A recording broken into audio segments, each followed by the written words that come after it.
안녕하세요. 저는 평소 사연을 재미있게 듣고 있는 이 채널의 애청자입니다. 오늘은 제 사연을 소개하려고 용기를 내어 보았는데요. 긴 이야기가 되겠지만 다들 들어주시겠어요? 남편과 전 크로키 동호회에서 처음 만났어요. 평소 즐겨보던 웹툰의 주된 배경이 크로키 모임이었는데 그 웹툰을 보다 충동적으로 가입하게 된 동호회였죠. 그렇게 충동적으로 가입하게 된 동호회에서 저는 남편을 만났고 그곳에서 저와 남편은 유일하게 동갑내기로 막내였던 터라 이런저런 일을 하다 보니 빠르게 친해졌어요. 그렇게 가까이 지내다 보니 자연스럽게 연인으로 발전했고 결혼까지 하게 되었어요. 저희가 신혼을 시작하게 된 집은 친정에선 가까웠지만 시댁에선 거리가 꽤 있는 편이었어요. 의도한 것은 아니었지만 어떻게 하다 보니 그렇게 되었더라고요. 집 위치에 대해선 저만 아니라 남편과 시댁에서도 불만은 딱히 없었어요. 아니, 남편은 오히려 저보다 더 좋아하더군요. 그 이유는 바로 친정엄마의 반찬들 때문이었어요. 엄마의 음식 솜씨가 워낙 좋았는데 친정이 가까우니 엄마가 반찬 조공을 해주셨고 그 반찬들을 저보다 남편이 더 좋아했어요. 전 그 덕분에 좀 더 수월한 결혼 생각을 할 수 있었죠.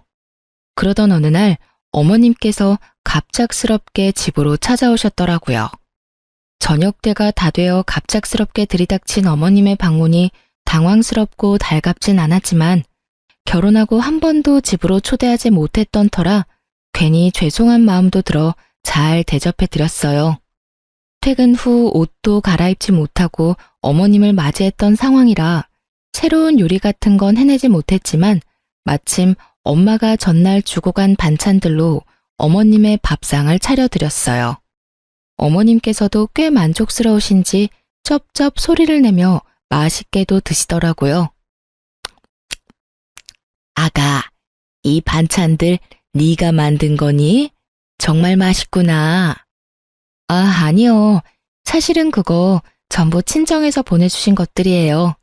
아시다시피 제가 집에 도착하자마자 어머님이 오셔서 따로 식사를 준비할 시간이 없어서 급하게 차리느라 있던 반찬들을 내놨어요. 그래? 사돈 솜씨가 대단하시네. 간도 딱 맞고. 나물들도 어쩜 이렇게 아삭아삭하니? 혹시 남은 반찬들 좀 있니? 아, 김치는? 김치도 담가주셨어? 남은 반찬들하고 김치가 있긴 한데 더 드릴까요? 모자라세요? 아니, 모자란 게 아니라 좀 싸가려고 그랬는데 남아있다니 다행이다. 내가 갈 때 좀 싸주렴. 김치도 있는 대로 다 싸주고 아니다, 통째로 다 주려무나. 집에 가서 옮겨 담기도 귀찮아. 고맙다, 아가. 덕분에 며칠 먹거리는 잊었구나. 황당했어요. 대부분은 시댁이나 친정에서 음식을 얻어오거나 보내주시던데 어머님은 오히려 냉장고 구석에 있는 반찬과 김치까지 싹 다 쓸어 가시니 뭐라 할 말이 없더라고요. 그래도 맛없다고 핀잔을 준 것도 아니고 정말 입맛에 맞으셔서 다 싸가신 거니 그러려니 하고 넘기려고 했어요. 하지만 어머님은 기어코 저의 잠자던 코털을 건드리고야 마시더라고요. 어머님이 냉장고를 싹 비워가시고 난 후 며칠 흐른 어느 날 점심시간에 직원 식당에서 밥을 먹고 있는데 어머님께 전화가 오더라고요. 처음엔 평범한 안부로 시작된 통화 내용이 점점 본색을 드러내기 시작했어요. 그 본색이 참 과간이더군요.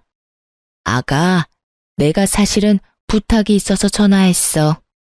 네? 부탁이요? 어머님 무슨 일 있으세요? 말씀해 보세요. 그게 다름이 아니라 사돈께 반찬 좀 많이 해달라고 해서 나도 좀 보내주면 안 되겠니? 사돈 음식 먹다가 내가 한 거 먹으려니까 도저히 맛이 없어서 안 되겠더라고. 괜히 입맛만 높아져서 요즘 내가 밥을 잘 못 먹고 있어. 아, 그러니까 저희 엄마한테 반찬 좀 만들어 달라는 말씀이네요? 그래, 하는 김에 좀 많이 만들면 되잖니. 가져다 주거나 퀵으로 보내기가 정 그러면 내가 가지러 갈 수도 있으니 너 편한 대로 하렴. 헛웃음이 나더군요. 결혼한 지 2달도 채 되지 않은 시점에서 내가 이런 소리를 들으려고 결혼했나 싶더군요. 그깟집 반찬, 시댁과의 평화를 위해 좀 주면 어때? 라고 생각할 수도 있었겠지만 저는 전혀 그렇게 생각되지 않더군요. 처음엔 반찬으로 시작해 끝은 무엇으로 끝이 날지 누가 알겠어요. 그리고 다들 아시다시피 반찬 만드는 게 보통 힘든 일이 아니잖아요. 그런데 어쩜 이리도 뻔뻔하게 이런 말씀을 하실 수가 있는지 제 상식에선 이해가 되지 않더라고요. 그래서 전 조금은 냉정하게 들릴 수 있겠지만 단호하게 잘라내야겠다고 생각했어요. 어머님, 이건 어떻게 이동하느냐의 문제가 아니에요. 저도 저희 친정에서 반찬 그냥 받아오는 거 아니고요. 다만 얼마씩이라도 성의 표시는 하고 받아오고 있어요. 어머님도 알다시피 반찬 만드는 게 보통 일은 아니니까요. 제가 저희 엄마한테 부탁은 드려볼 건데 가능하다고 하시면 그냥은 안 되고요. 어머님도 일정 금액 주시면 돼요. 어머 얘, 그까지 반찬 몇 가지 가지고 치사하게 무슨 돈을 내놓으라고 그러니? 그냥 내가 해먹고 말지. 됐다 됐어. 저의 예상대로 어머님은 더럽고 치사하다고 하며 전화를 끊어버리더군요. 끊어진 전화기를 보며 이쯤 하면 다신 이런 이야기는 꺼내지 않겠지 하고 생각하는 찰나 어머님께 또 전화가 오더라고요. 예, 근데 얼마 주니? 네? 갑자기 그게 무슨 말이세요? 그러니까 사돈한테 반찬값으로 얼마 주느냐고. 딱 정해진 게 아니라서 얼마라고 말씀드리기가 애매하네요. 그냥 반찬집보단 덜 드리고 있어요. 그래? 그러면 그거 내가 해주마. 내가 일주일에 한 번씩 반찬 해놓을 테니 가지고 가렴. 난 사돈한테 주는 것보단 조금 덜 받을 테니 어때? 좋은 생각 같지 않니? 괜찮기는 전혀 괜찮지 않았어요. 남편이 친정엄마의 요리를 왜 잘 먹겠어요? 어머님은 요리를 정말 기가 막히게 못해도 너무 못한다는 것을 다 알고 있는데 제가 미쳤다고 돈까지 주고 그 맛없는 걸 받으러 시댁까지 가는 그런 헛짓을 할 리가 없었죠. 전 다시 한번 단호하게 말씀을 드렸습니다. 아니에요, 어머님. 남편도 친정엄마 음식 좋아해서 그냥 지금처럼 친정에서 받아 먹을게요. 그러면 저 일이 바빠서 이만 끊을게요. 죄송해요, 어머님.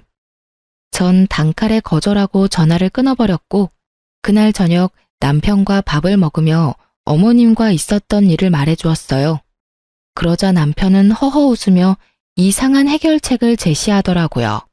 아참, 여보, 오늘 어머님께 전화가 왔는데 우리 엄마한테 말해서 반찬을 좀 많이 해서 좀 나눠달라고 하시더라. 그래? 엄마가 생각해도 본인 음식보다 더 맛있었나 보네. 아, 진짜 우리 엄마는 요리를 못해도 너무 못해. 하여튼 그래서 뭐라고 했는데? 안 된다고 하지. 장모님도 힘드시잖아. 딱 잘라서 안 된다고 어떻게 그래. 그래서 우리도 수고비 드리면서 받아오는 거라고. 어머님도 정 드시고 싶으시면 수고비 부담하시라고 했지. 그러니까 치사하다 하시면서 전화 끊으시더라고. 잘했어. 사실 우리 먹거리 해주시는 것만 해도 죄송한 일인데 우리 집까지 부탁드리는 건 좀 아니지. 당신도 곤란했겠네. 진짜 곤란한 건 그 다음부터였지. 왜? 또 무슨 일 있었어? 그러고 바로 어머님께 또 전화가 왔는데 글쎄 하시는 말씀이 그래서 우리 엄마한테 반찬값 얼마나 주냐고 물으시더니 어머님께서 일주일에 한 번 반찬해 줄 테니까 그 돈 어머님 달라고 하시더라. 당신 생각은 어때? 완전 싫지. 우리 엄마 요리 진짜 못한다고 했었잖아. 당신도 안 된다고 했지? 당신 핑계 대면서 안 된다고 했어. 그래, 잘했어. 그나저나 엄마가 왜 그러시지? 그러게 나도 이해가 안 된더라니까 라며 맞장구를 치려는 순간 남편의 입에선 이해 못할 말들이 흘러나오더라고요. 아, 용돈이 부족하신가 본데? 맞지? 맞지? 용돈 좀 올려드려야겠어. 뭐? 여기서 갑자기 용돈 이야기가 왜 나와? 그렇잖아. 우리 엄마 요리에 취미 없으신 분인데 반찬까지 해준다는 건 뭐겠어? 돈이 필요하단 말이잖아. 그래서 용돈을 올려드린다고? 장모님께도 용돈 받고 반찬값 더 드리고 있잖아. 그거랑 같아? 우리 엄만 우리 때문에 고생한다고 더 드리는 거고, 어머님은 아니잖아. 지금 드리는 용돈도 과하니까 더 드릴 생각은 하지도 마. 알겠어?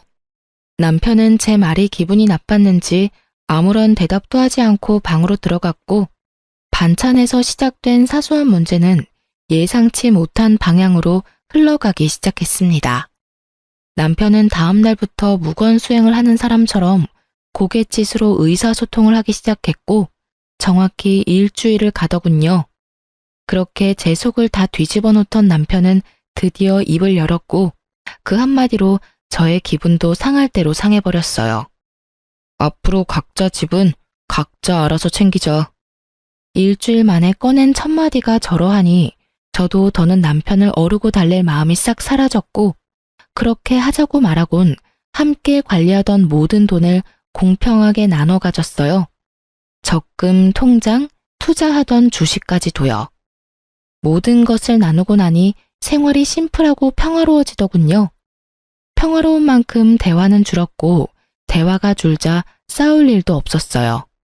물론 애틋함, 다정함, 사랑 이런 것도 없었지만 남편에게 정이 떨어지고 나니 그런 생활도 괜찮다고 생각했는데 전혀 생각지 못한 일정이 다가오더군요. 그건 바로 명절이었습니다. 죽자고 싸운 것도 아니었고 남들이 보기엔 괜찮은 사이였기에 시댁을 안 갈 수도 없는 노릇이었어요. 그래도 아직은 결혼 생활을 하고 있으니 도리는 다하자는 마음에서 시댁으로 향했고, 전 그해 명절에 제가 사랑했던 남자가 얼마나 쪼잔한 놈인지 단번에 알 수 있었어요. 이런 일이 있기 전에는 시댁에 오면 작은 양의 설거지도 꼭 함께 해주던 남편이었는데, 시댁에 도착하자마자 어머님 방으로 들어가더니 코빼기도 보지 않더라고요. 왜 사람 마음이 그렇잖아요. 아무리 우리 사이가 요즘 좀 그렇더라도 내심 도와주러 나오겠지 하는 허튼 기대.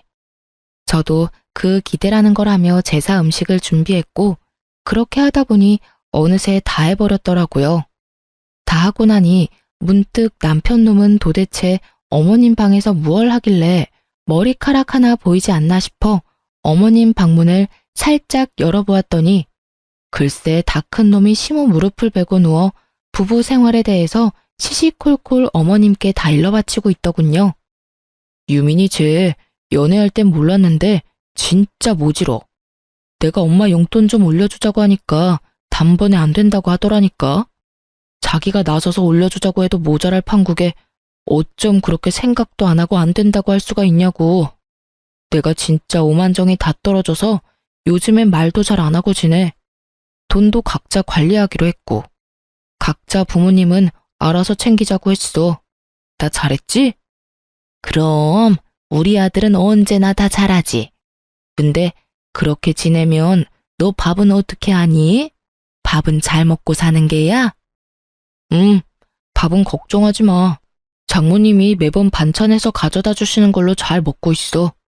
유민이 걔가 모질긴 해도 밥은 잘 차려줘. 하긴 밥이라도 잘 차려야지. 그거마저 안 해주면 내가 걔랑 살 이유가 없잖아. 자기도 그걸 아는지 자기 할 도리는 다 해. 오늘도 봐. 그래도 며느리라고 찍소리 안 하고 와서 혼자 음식 준비하는 거. 내가 이때까진 자기 힘들까봐 다 도와줬는데 이제 안 도와주려고. 내가 너무 잘해줬더니 남편 무서운 줄 모르고 날 뛰어. 이제라도 내가 기강을 잡아야지 안 되겠어. 그래, 잘 생각했다. 이때까지 내가 말을 못해서 그렇지. 너 설거지 한다고 얼쩡거릴 때마다 내 억장이 다 무너졌어. 내가 어떻게 키운 아들인데. 이제라도 정신 똑바로 차리고 제 버릇 좀 단단히 고쳐줘라. 잘난 거 하나도 없는 년이 기만 살아서는 그 기세가 아주 하늘을 찌르겠더라니까. 걱정하지 마, 엄마. 내가 앞으로 똑바로 교육해서 납작 엎드려 살게 만들 테니까. 앞으로는 절대 도와주지 않을 거야. 그래, 엄만 우리 아들만 믿으마. 이 빌어먹을 관습 때문에 희생하는 사람이 도대체 누군데 도와주니 많이 하는 모자의 대화를 듣고 있자니 어이도 없고 화도 나더라고요. 당장이라도 문을 박차고 들어가 남편놈 머리털을 확 다 뽑아버리고 싶었지만 다른 날도 아니고 명절에 얼굴 붉힐 일은 만들지 말자는 생각에 겨우 참고 주방으로 돌아갔어요. 오늘만 참으면 제 세상이 다시 열릴 테니까요. 다음 날 차례를 지내고 친정으로 가야 할 시간이 지났는데도 남편놈이 갈 생각을 않더라고요. 이미 가야 할 시간이 훨씬 지났는데도 말이죠. 당신 언제까지 누워있을 거야? 우리 집 안 갈 거야? 우리 부모님들도 기다린단 말이야. 가야지. 가야 하는데 나 너무 피곤해. 이렇게 피곤한데 운전을 어떻게 해? 좀만 더 쉬다 가자. 운전할 자신이 없어. 어제 9시부터 자기 시작해서 오늘 차례 지내기 직전에 일어난 놈이 피곤해서 운전할 자신이 없다니 참 어이가 없더라고요. 시댁에서 큰 소리를 내봤자 저만 손해라는 생각에 전 끓어오르는 화를 꾹꾹 누르며 다시 한번 남편을 어르고 달랬어요. 그러면 내가 운전할 테니까 차에만 타. 그러면 되잖아. 우리 엄마 아까부터 언제 오냐고 전화한다고. 얼른. 그것도 좀 힘들 것 같은데. 어쩌지? 뭐? 잠시 일어나서 차에 타는 것도 힘들어? 난 좀 자야 할 것 같아. 조금만 더 자고 일어나서 그때 가든가. 피곤한 척 혼신의 연기를 하며 또다시 어머님 방으로 숨는 남편놈을 보며 전 일말의 희망도 사라지는 느낌을 받았어요. 남편에 대한 희망도 기대도 모두 사라지고 나자 더는 도리를 운운할 필요가 없더라고요. 상대방은 도리의 도자도 생각지 않는데 제가 미쳤었다는 생각이 들더군요. 그런 생각이 들자 전 지체하지 않고 제 짐을 챙겨 시댁을 나와버렸어요. 그 길로 혼자 차를 끌고 친정에 가버렸죠.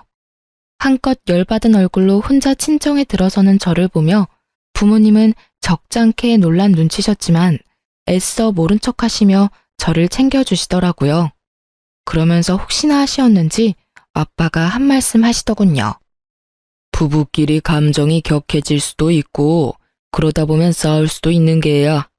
그럴 땐 무조건 참지 말고 조금 떨어져 생각하는 것도 방법이 될 수 있어. 그렇다고 이혼하라는 말은 아니란 걸 알고 있지? 이왕 이렇게 된 김에 화도 좀 가라앉히고 쉬다 가라는 뜻이야. 알겠지, 우리 딸? 이혼은 무슨, 그냥 정서방 피곤하다고 해서 혼자 온 거야. 아빠 말처럼 나도 엄마 아빠 품에서 푹 쉬다 가려고. 그래, 그러면 푹 쉬어. 먹고 싶은 거 있으면 네 엄마한테 해달라고 하고. 제 말에 속아 넘어가 주신 아빠는 저에게 푹 쉬라고 하시며 다시 한번 이혼은 신중히 생각하라고 하시더라고요. 사실 그때 당시 이혼을 심각하게 고민하고 있었는데 그렇게 말씀하시니 다시 한번 생각해보자 싶더군요. 남편을 어르고 달래서 잘 살아보자는 것이 아닌 그냥 있는 듯 없는 듯 지금처럼 한 집에서만 사는 동거인 정도로 더 지내보기로요. 아직은 이혼할 순간이 아니라는 생각이 더 강했던 것 같아요. 전 혼자만의 시간을 보내며 친정에서 휴식을 취했고 그 휴식을 취하는 동안 남편에게 전화가 그야말로 미친 듯이 오더군요. 전 단 한 통의 전화도 받지 않았고 그렇게 연휴는 지나가고 있었어요.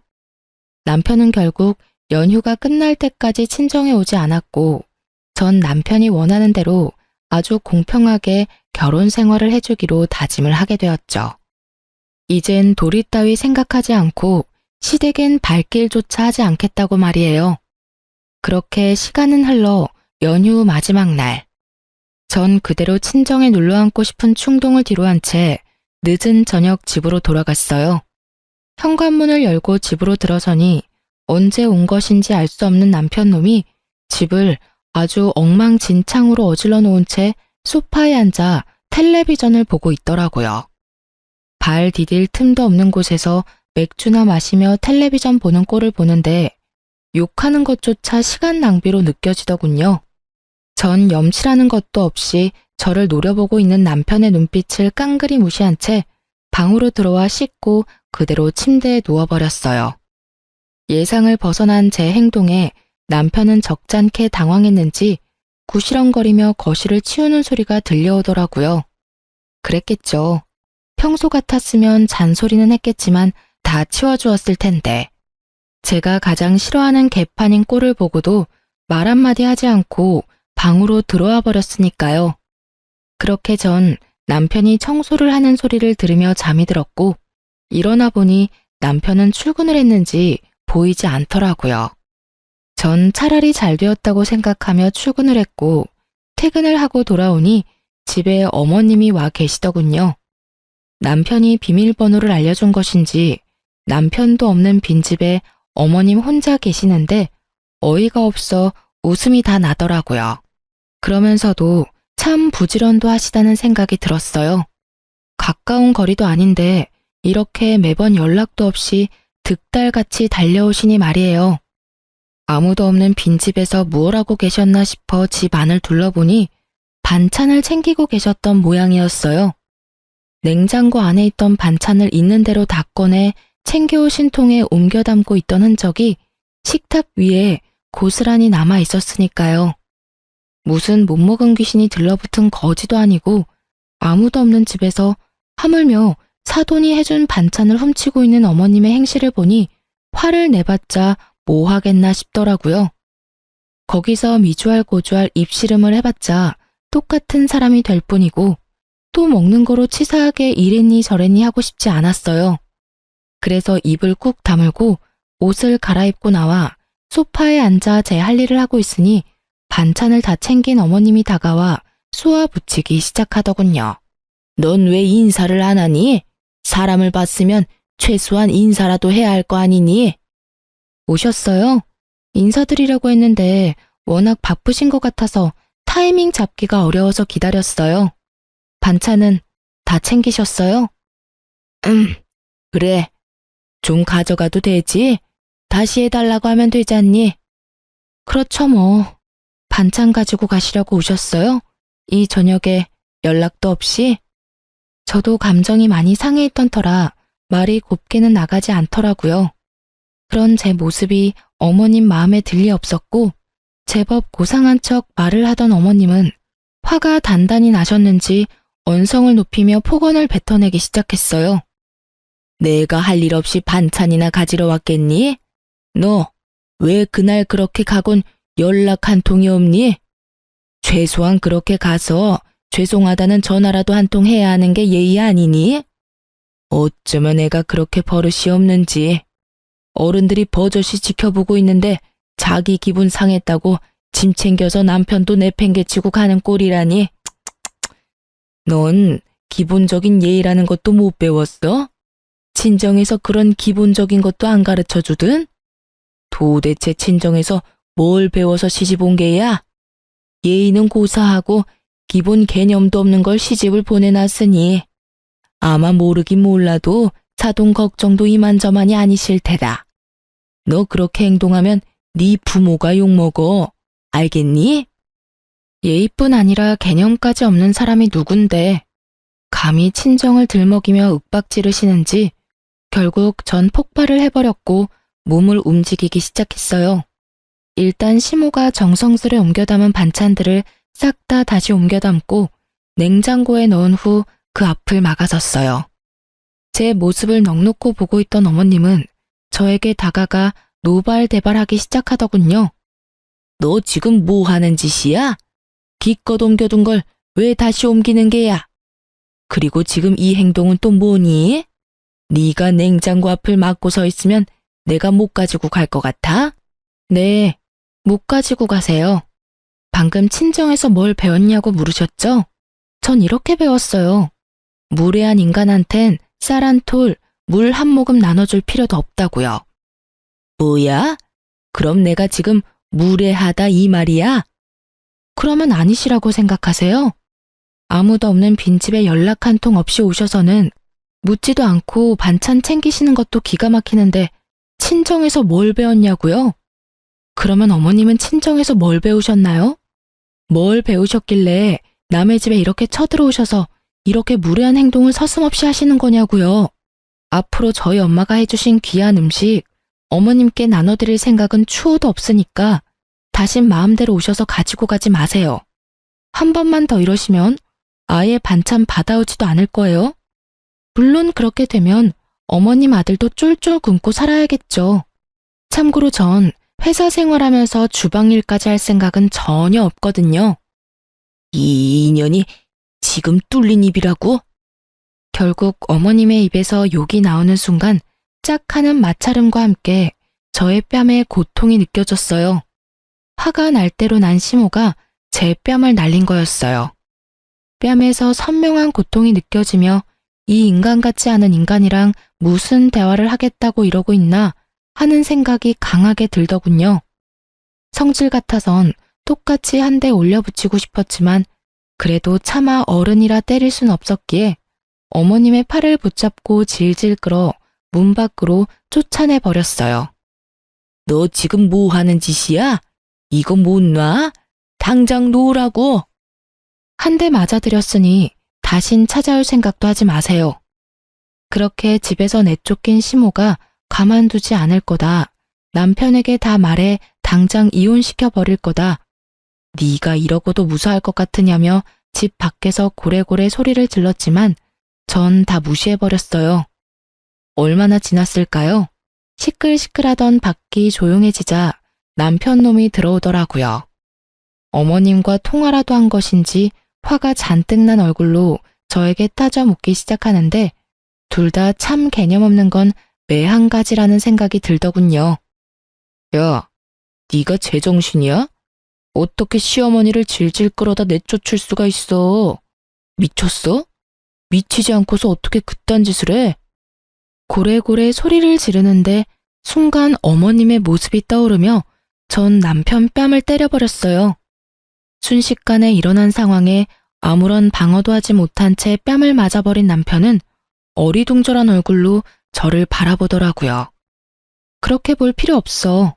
들었는지 모르겠지만 내가 당신 엄마한테 한 대 맞았거든? 차마 어른은 때릴 수 없는 노릇이니 어쩌겠어. 아들인 당신이 대신 맞아줘야 하지 않겠어? 뭐라고? 그리고 앞으론 2번 다신 시댁에 발걸음하는 일 따윈 없을 테니 그런 줄 알아.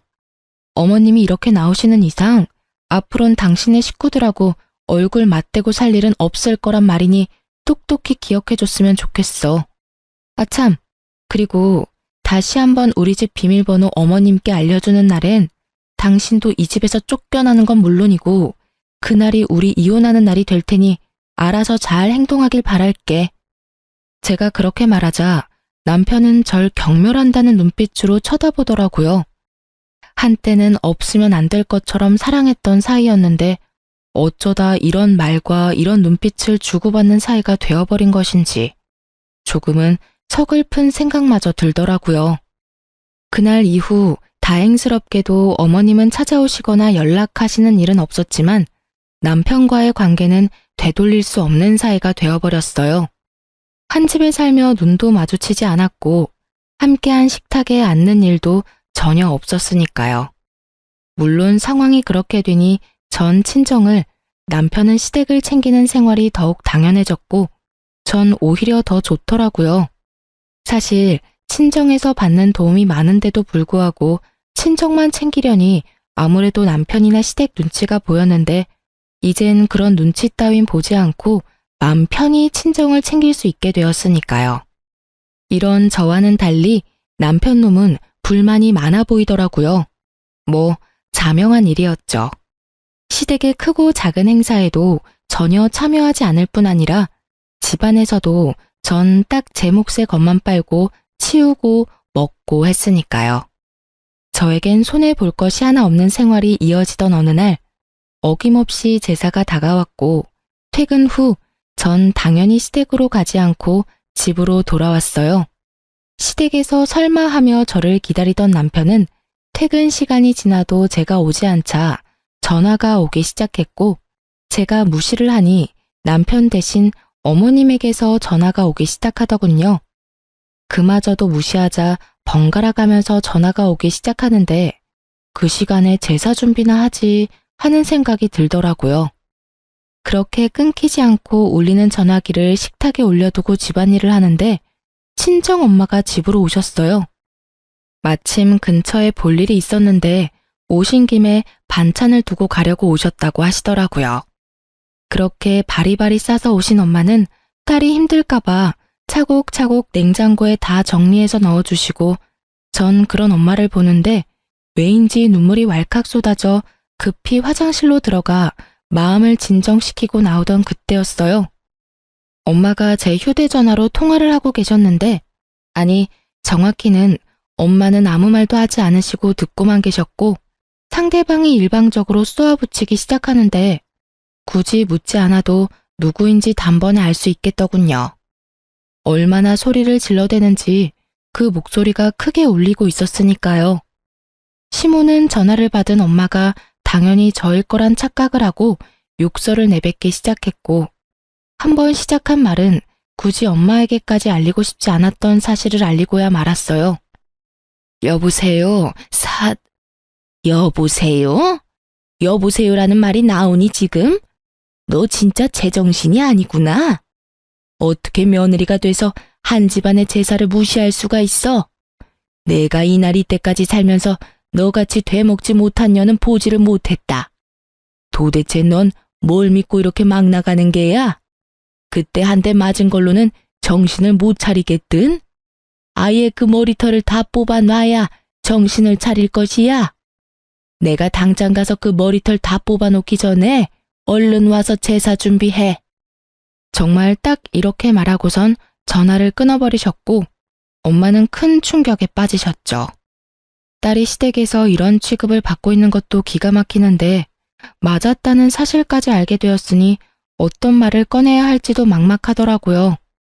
일단 휴대전화부터 되찾아야겠다는 마음에 엄마에게 다가서는 찰나 아직 엄마 손에 있던 제 휴대전화에서 문자 알림음이 울렸고 엄마는 전화기를 빼앗으려는 제 손을 피해 그 문자를 확인하시고야 마셨죠. 평소 귀찮아 잔금을 다 풀어놓은 것이 화근이었어요. 너 진짜 미쳤어? 당장 안 와? 아무리 요즘 우리가 남보다 못한 사이라고 해도 제삿날엔 도리는 다 해야 할 것 아니야. 지금이라도 늦지 않았어. 당장 기어와서 잘못했다고 싹싹 빌고 제사 준비해. 머리 조아리고 일이나 하란 말이야. 알겠어? 당장 와. 당장. 엄마의 분노에 기름을 들이붓는 문자에 제가 아무 말도 하지 못하고 우물쭈물하며 엄마 눈치를 살피고 있자 엄마는 저를 꼭 안아주시며 이렇게 말씀하셨습니다. 너 이혼해. 그렇게 말씀하시는 엄마의 몸이 떨리고 있더군요. 저는 이 떨림을 누구보다 잘 알고 있었어요. 엄마가 진짜 화가 나셨을 때의 떨림. 치를 떤다고들 하시죠? 딱 그 떨림이었어요. 네가 이때껏 이런 취급을 받으면서 왜 참고만 있었는지 엄마가 잘 알아. 아빠 때문이지? 아빠가 워낙 이혼 이런 거에 예민하잖아. 요즘 아빠 몸도 안 좋은데 나까지 보태기 싫었어. 이 미련한 거 사. 그렇다고 이걸 다 참고 있어? 너 이렇게 사는 거 알면 아빠 더 속상해. 엄마랑 아빠가 옛날 사람이라 이혼에 부정적인 건 맞지만 그렇다고 해서 이런 대우 받으면서 참고 살라는 말은 아니야. 그러니까 이혼해 당장. 아빠한테는 엄마가 알아서 말할 테니 걱정하지 말고. 알겠어. 그렇지 않아도 이혼하려고 생각은 하고 있었어. 그래, 그건 그렇고 이 새끼는 언제 집에 오니? 오면 그 면상 좀 보고 가야겠어. 내가 이때껏 해먹인 밥이 얼만데 감히 집까지 게 너한테 이따위 말을 해? 와서 일이나 하라고? 진짜 미친 게 누군데 누구한테 미쳤다고 하는 거야? 엄마, 진정해. 나한테 다 생각이 있으니까. 제발 나 믿고 오늘은 그냥 돌아가줘. 내가 정 안 되겠다 싶으면 엄마한테 말할 테니까. 제발, 응? 더는 엄마에게 못 볼 꼴을 보이고 싶지 않아 혼신의 힘을 다해 엄마를 설득했고 엄마는 저의 간절한 부탁에 겨우 진정하시고 집으로 돌아가셨어요. 그렇게 혼자가 된 저는 남편에게 온 문자를 읽고 또 읽었어요. 그렇게 뇌리에도 그 문자가 박힐 때쯤 남편과 어머님이 집으로 들어오시더군요. 얼마나 화가 났는지 쿵쿵거리는 발걸음이 너무 커 머리가 다 울릴 지경이었어요. 그렇게 쿵쿵거리며 저의 앞에 선 두 사람은 저를 노려보았고 처음 입을 뗀 건 어머님이셨어요. 난 너 같은 며느리 필요 없으니 당장 짐 싸서 이 집에서 나가거라. 지금 당장 짐 싸. 지금 저보고 나가라고 하셨어요? 그래. 당장 이 집에서도 나가고 서류 준비되는 대로 보낼 테니 이혼도 해. 내가 이혼만큼은 아닌 것 같아서 참고 또 참았는데 도저히 안 되겠구나. 아주 시댁을 우습게 보고 있어 이게. 생각 같아선 그 머리털을 다 뽑아놓고 싶은데 이제 가족도 뭣도 아닌데 굳이 힘 빼서 뭐 하나 싶어서 참고 있으니 얼른 내 눈앞에서 사라지거라. 꼴도 보기 싫으니까. 착각은 자유라더니 전 엄청난 착각을 하는 아줌마에게 사실을 말해주었어요. 저기요, 이 집에서 나갈 사람은 제가 아니라 그쪽이랑 그쪽 아들이에요. 저기요? 그쪽? 네, 이혼할 마당에 제가 어머님하고 불러드릴 이유가 없잖아요. 그리고 저도 꼴도 보기 싫어서 그러는데 좀 나가주실래요? 얘가 아까부터 무슨 쉰 소리를 하는 게야? 우리가 여기서 왜 나가니? 여긴 우리 아들 집인데. 너 정말 머리가 어떻게 된 거 아니니? 정신 차려 얘. 정신은 그쪽이 차려야 할 것 같은데요. 여기 그쪽 아들 집 아니라 제 집이에요. 결혼할 때 그쪽 아들 능력이 워낙 출중해서 집 살 능력이 안 되더라고요. 그래서 제가 집 해오고 그쪽 아들이 혼수 채워서 들어왔어요. 그렇게 잘난 아드님이 아무 말도 안 하던가요? 그렇게 가만 서 있지 말고 말 좀 해봐. 이 집 내 집이라고 말이야. 그렇습니다. 집은 제가 샀고 그랬기에 그 명의 역시 저의 명의였어요. 남편과 결혼할 당시 남편보다 제가 모은 돈이 훨씬 많았고 전 그런 건 중요하게 생각하지 않아 제가 집을 사고 남편이 혼수를 채웠던 것이었어요. 물론 대출금이 있었던 터라 남편과 함께 갚으며 대출금을 반틈 이상을 갚게 되면 공동 명의로 바꾸기로 했었는데 남편 놈은 딱 2달 대출을 함께 갚고 돈 관리를 알아서 했으니 집에 대한 어떤 권한도 없었죠. 이러한 사실을 전혀 알지 못하고 기고만장한 어머님의 기세를 눌러주곤 남편을 바라봤어요. 방금 전까진 저를 가만두지 않겠다는 기세로 보던 눈빛도 많이 유해졌더라고요. 분위기가 심상치 않음을 느꼈던 거겠죠. 그게 엄마, 이 집 저 사람 명의야. 내가 결혼할 때 모은 돈이 얼마 없어서 집은 저 사람이 장만하고 가정가구를 내가 마련했어. 그러니까 내가 흥분하지 말고 차분히 말하라고 했잖아. 엄마는 괜히 나서서는 일을 이렇게 만들어? 너 지금 그걸 말이라고 해? 그리고 모은 돈은 왜 없어? 꼬박꼬박 적금 들고 있다고 하지 않았어? 아, 됐어. 이제 와서 그런 게 뭐가 중요하겠니? 어찌 되었든 이혼해. 난 더는 네가 저딴 년이랑 사는 꼴 못 보겠으니. 어머님은 본격적으로 이혼을 강요하기 시작했고 남편은 아무 말도 하지 못한 채 가만히 있더라고요. 두 사람이 그러든가 말든가 전 준비한 이혼 서류를 내밀며 말했어요. 어머님이 이렇게 간절히 바라시는데 우리 이혼하자. 뭐? 당신 진심이야? 뭘 그렇게까지 놀라. 어느 정도 예상했었잖아. 사실 우리가 같이 살기만 했지 부부 아닌 사이가 된 건 꽤 오래됐잖아. 나도 지쳤고 너도 힘들 테고 그냥 우리 이혼하자. 그래, 하자 이혼. 이혼할 테니까 지금 살고 있는 집 처분해서 반틈은 나 줘. 나도 대출금 갚았으니까 그 정도 재산 분할은 해줘야지. 딱 2달 갚은 것이 기억도 나지 않는 것인지 분할을 운운하는 놈을 보고 있자니 웃음이 나더군요. 그 뻔뻔함에 이 상황에 웃음이 다 난다. 대단하다 대단해. 네가 혹시나 이렇게 나올까봐 내가 좀 알아봤는데 고작 2달 대출금 함께 갚았다고 해서 재산을 분할해줄 필요가 없다고 하더라고. 오히려 네가 나한테 위자료라는 걸 줘야 한다고 하던데. 내가 왜 위자료를 내놔야 해? 내가 뭘 잘못했다고? 잘 생각해봐. 나한테 잘못한 게 한둘이 아닐 텐데. 잘 생각해도 내가 잘못한 게 전혀 없는데? 뭐, 우리 엄마가 시집살이 시킨 거? 그 정도는 기본 아니야? 다들 그 정도 시집살이는 다 하고 살아. 그리고 증거 있어? 우리 엄마가 너 괴롭혔다는 증거가 있냐고. 증거?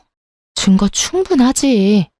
네가 나한테 욕한 것도 문자로 고스란히 남아있고 네 엄마가 나한테 막말한 통화도 다 녹음돼 있어. 우리가 참 편리한 세상에서 살고 있어서 자동 녹음이라는 게 되거든. 이것저것 증거가 나한텐 참 많은데 그중 최고의 증거가 여기 있지.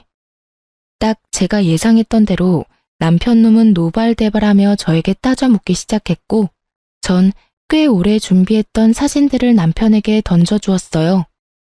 남편과 어머님은 바닥에 흩날리는 사진들을 보며 입을 다물었고 전 그런 두 사람을 바라보며 말했어요. 할 말이 없지? 그래, 너도 사람이면 할 말이 없어야지. 너 꼴에 바람도 피우고 있더라? 네, 맞아요. 이놈이 저 몰래 바람까지 피우고 있었어요. 전 이 사실을 진작 알고 있었어요. 남편놈은 저희가 처음 만났던 크로키 동호회에 계속 나가고 있었는데 간도 크게 거기에서 바람을 피우고 있더라고요.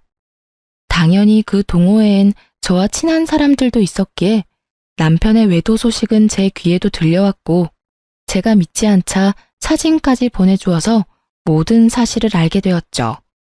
결과적으론 그 사진들이 증거로 쓰이게 되었고요. 처음 그 사실을 안 게 저희가 본격적으로 말을 하지 않고 있을 때였어요.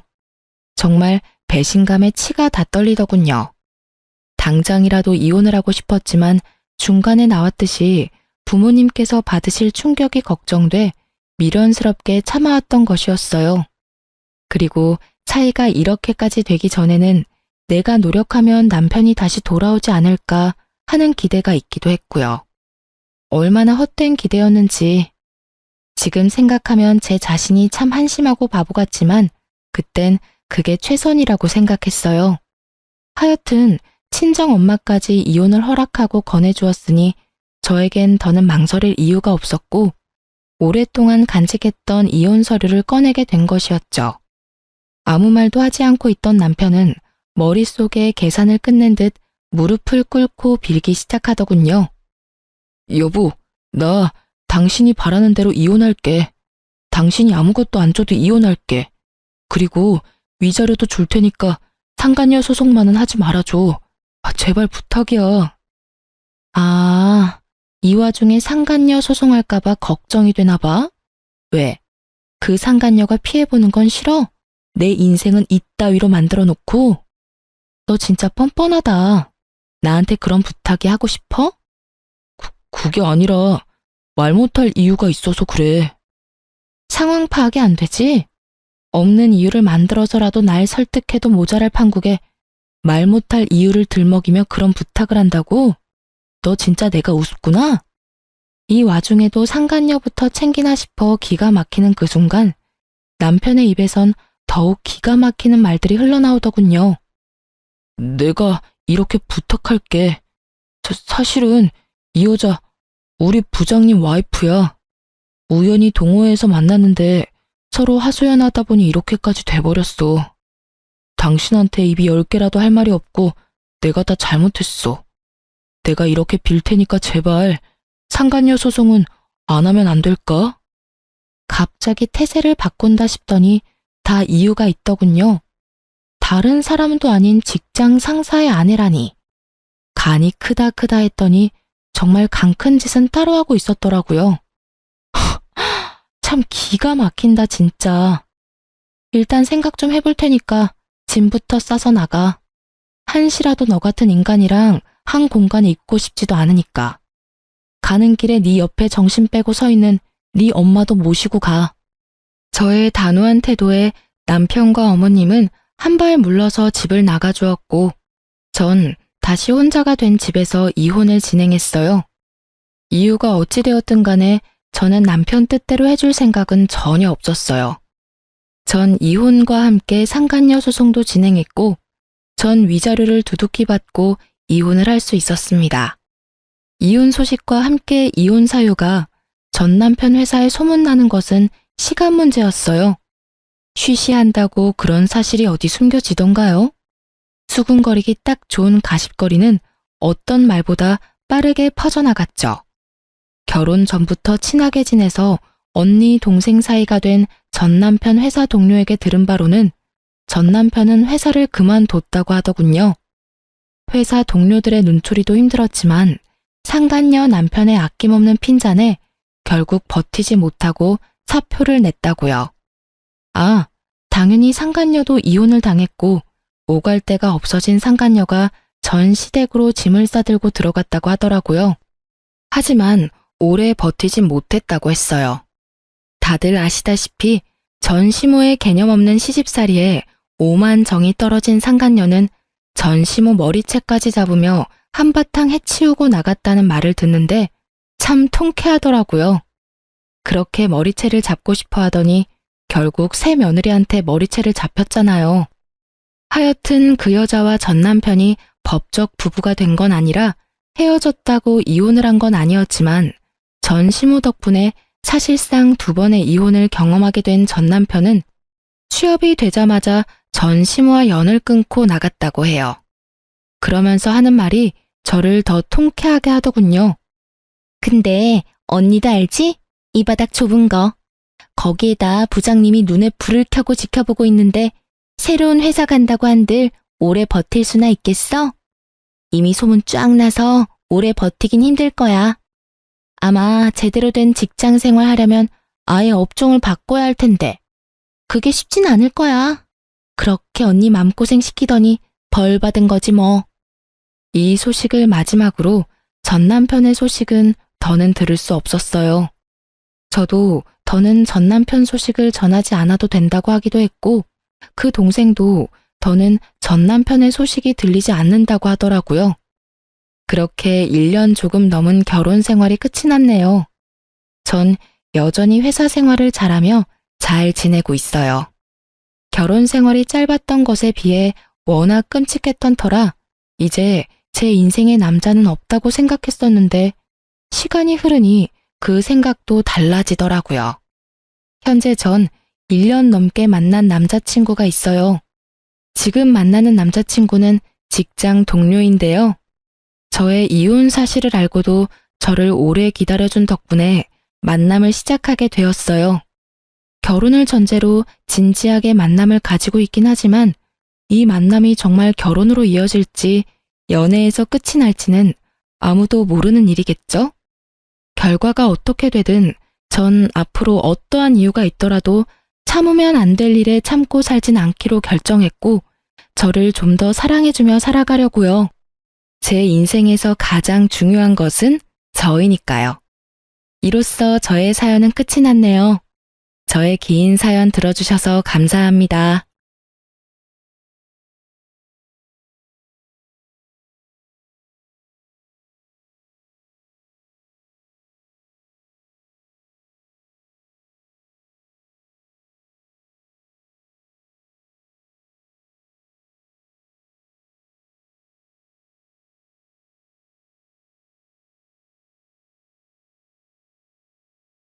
안녕하세요.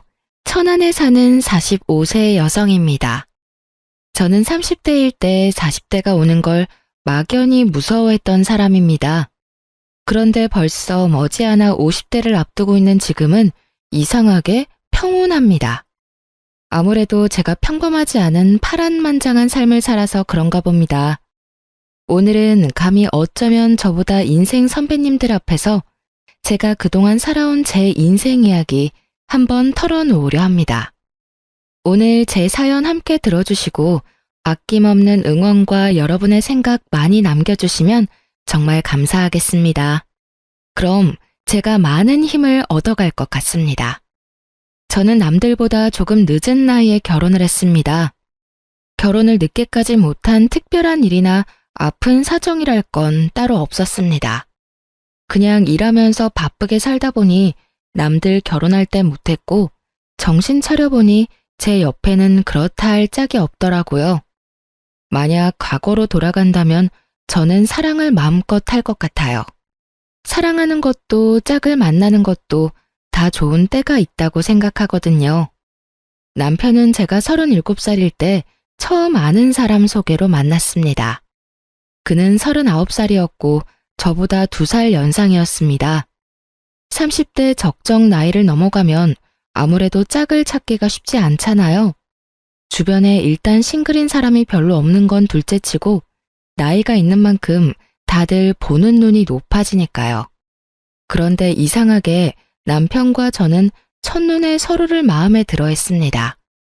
첫 만남부터 좋았지만 아무래도 둘 다 40대를 바라보는 적지 않은 나이라 20대 때처럼 막 스파크가 튀고 불타오르는 연애를 한 건 아니었어요. 그 대신 저희는 굉장히 안정적이고 편안한 연애를 했습니다. 연륜이 있으니 서로가 싫어하는 행동을 굳이 하지 않았고 서로를 무척이나 배려하면서 만났습니다. 적어도 연애할 때까지는요. 결혼도 연애처럼 그렇게 심플한 관계였으면 얼마나 좋았을까요? 저희는 그저 그런 스쳐 지나가는 가벼운 만남은 아니었지만 그렇다고 해서 처음부터 결혼할 마음으로 사귄 건 또 아니었어요. 그런데 몇 번 만나고 금방 이런 생각이 들기는 했습니다. 저 사람이랑 나 지금 이렇게 서로 잘 맞고 편한데 만약 결혼을 하게 된다면 어떨까 하는 생각이요. 저는 상대방이 부담스러워할까봐 따로 내색하지 않고 속으로 생각했어요. 그런데 신기하게도 그 사람 역시 그때 저와 같은 생각이 들었나 봐요. 조심스럽게 제게 말을 꺼내더라고요. 그러지 말고 우리 더 늦기 전에 결혼하는 게 어때? 지금이랑 달라질 건 크게 없을 거야. 우리 지금처럼 편안하고 안정적이게 만나자. 난 이렇게 따로 시간 내서 각자의 집에서 만나는 거 말고 우리만의 공간을 만들어서 언제나 함께이고 싶어. 싫어? 내키지 않아? 미안해요. 나 섣불리 대답 못하겠어. 당연히 나도 안정적인 게 좋아. 그런데 결혼은 아무래도 연애랑 다르게 당장 생각해야 할 게 많잖아. 아이 문제도 그렇고 조금 머리가 아프네. 아이? 분명 결혼하면 어른들은 아이 바라실 거야. 근데 난 아이 낳을 생각 전혀 없거든. 지금 급하게 가진다 해도 이미 노산이라서 나도 아이도 건강하리란 보장이 없으니까 무섭기도 하고. 에이, 그런 거라면 걱정하지 마. 아이는 안 낳아도 돼. 난 그저 더 나은 우리 둘의 삶을 위해서 결혼하고 싶은 거니까. 그게 우리랑 어른들 입장은 다르니까. 딩크에 대해서는 각자 알아서 문제를 처리해보자.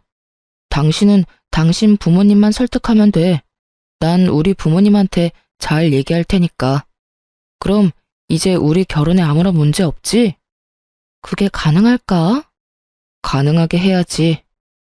남편은 원래부터 자기는 아이를 별로 좋아하지 않았다며 결혼 후 딩크족으로 살겠다며 제게 약속을 했습니다.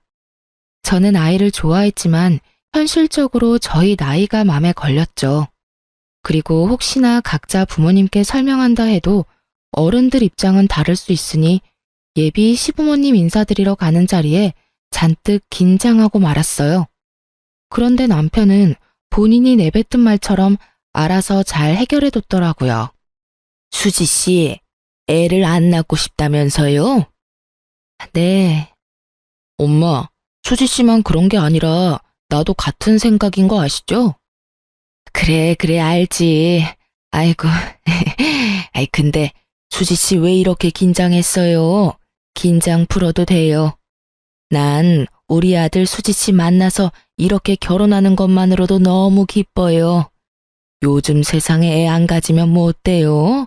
둘이 예쁘게 살면 되는 거지 뭐. 안 그래요, 여보?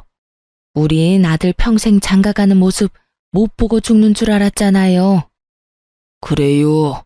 수지 씨, 우린 며느리가 싫다는 일 강요할 생각 주어도 없어요. 물론 손주 있으면 좋기는 하겠다만 안 낳고 싶다면 그 의견도 존중해요. 결혼 같은 거 하고 싶지 않다던 내 아들이 단번에 결혼하고 싶은 사람이 생겼다 해서 나랑 우리 집사람이랑 많이 놀랐었어요. 이렇게 직접 보니까 아들이 잘 선택한 것 같네요. 앞으로 귀한 우리 아들 잘 부탁합니다. 네, 아버님, 어머님, 저도 잘 부탁드립니다.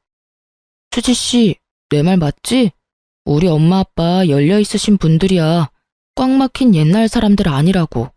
그러니까 나 믿고 따라와줘. 네, 성범 씨. 그렇게 저희는 양가 부모님의 축하를 받으며 결혼을 준비했습니다. 왜 애를 안 낳냐 하는 비난이나 우려는 없었어요.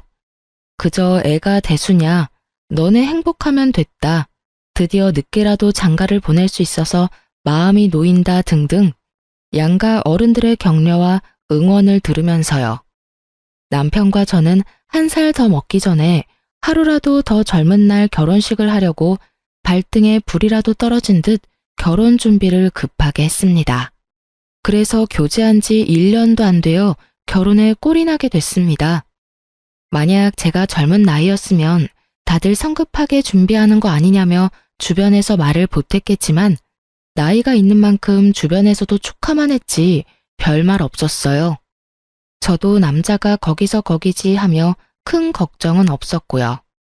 하지만 늦을수록 더 신중해야 했다는 걸 뼈저리게 느끼고 후회했습니다. 저희 남편은 대기업 회사원이었는데 세금 떼고 월급이 500만 원 좀 넘었습니다. 제가 생활비를 얼마씩 달라고 얘기한 적 없는데 남편은 알아서 넉넉하게 꼬박꼬박 생활비를 잘 줬어요. 저는 원래 학원에서 아이들을 가르치는 선생이었는데 결혼 후 그만둬서 모아둔 돈 외에는 이렇다 할 수입이 없었거든요. 애도 안 낳으니까 시간도 남으니 맞벌이 하려고 했지만 시부모와 남편이 맞벌이를 강력하게 원하지 않았습니다. 아가, 여자는 내조만 잘하면 된다. 굳이 바깥일 안 해도 된단다. 여보, 나 못 믿어? 여보 하나쯤은 내가 먹여 살릴 수 있어. 이렇게 남편과 시부모는 결혼 후 제가 바깥일 하는 걸 원치 않았습니다. 그들은 제게 응당 여자는 집안 살림만 잘하면 된다고 말했죠. 그렇다 해서 저는 다시 일을 못하게 된다는 보통의 경력단절 두려움은 없었습니다. 얼마든지 아이들 가르치는 일은 다시 할 수 있으니까요.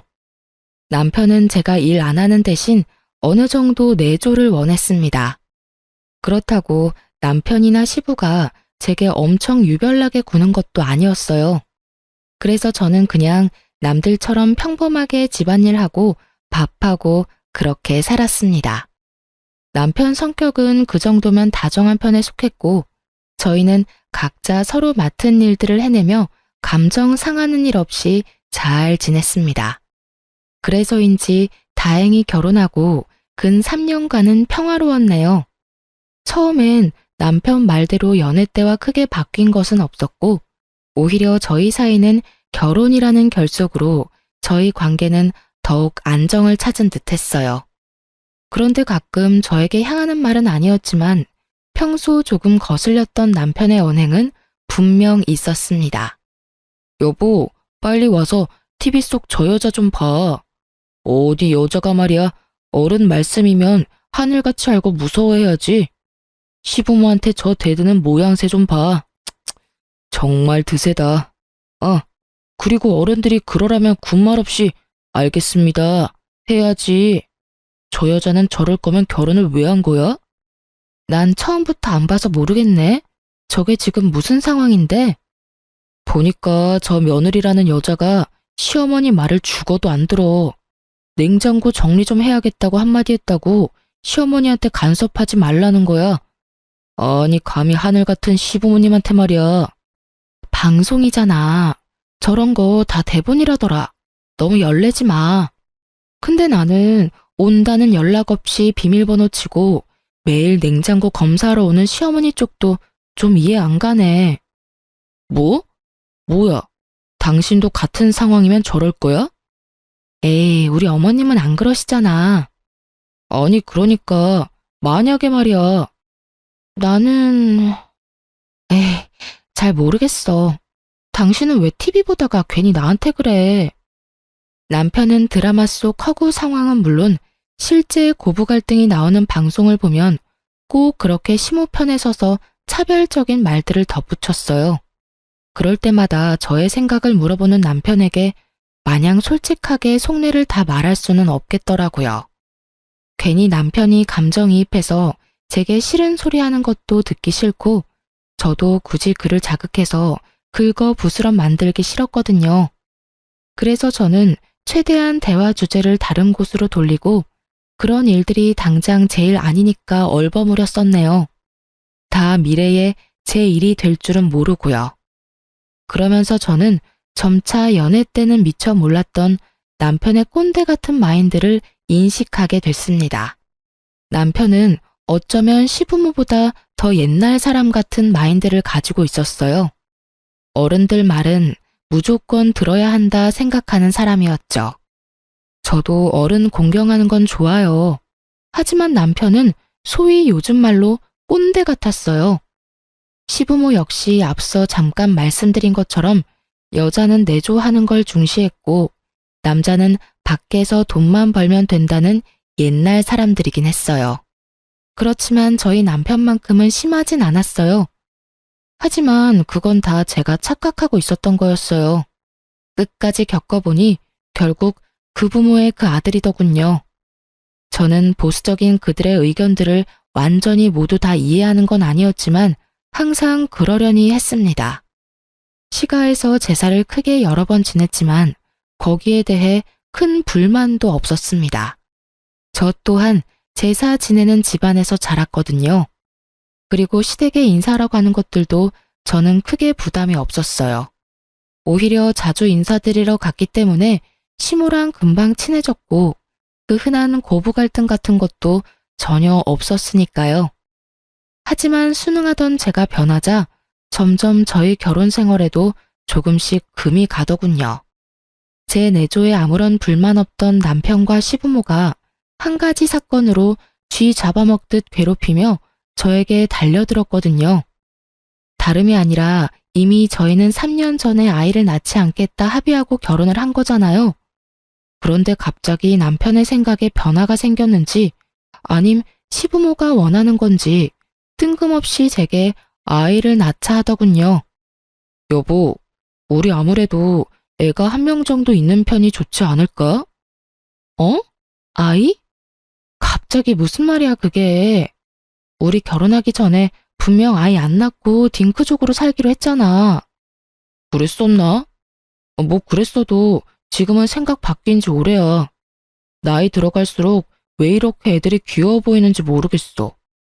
나도 이젠 조카 바보 말고 아들 바보, 딸 바보 하고 싶다. 여보, 우리 노력 좀 해보자. 엄마한테 보약 좀 지어달라 할까? 에이, 큰일 날 소리 하지 마. 애 낳기에는 이젠 너무 늦었지. 40 넘어서 그게 무슨 소리야? 정말 난 싫어. 뭐? 자기 혹시 애 혐오해? 아니, 혐오라니. 내가 혐오하면 조카들 예뻐하겠어? 그래, 다행이다. 혐오하는 거 아니지? 그래, 당연하지.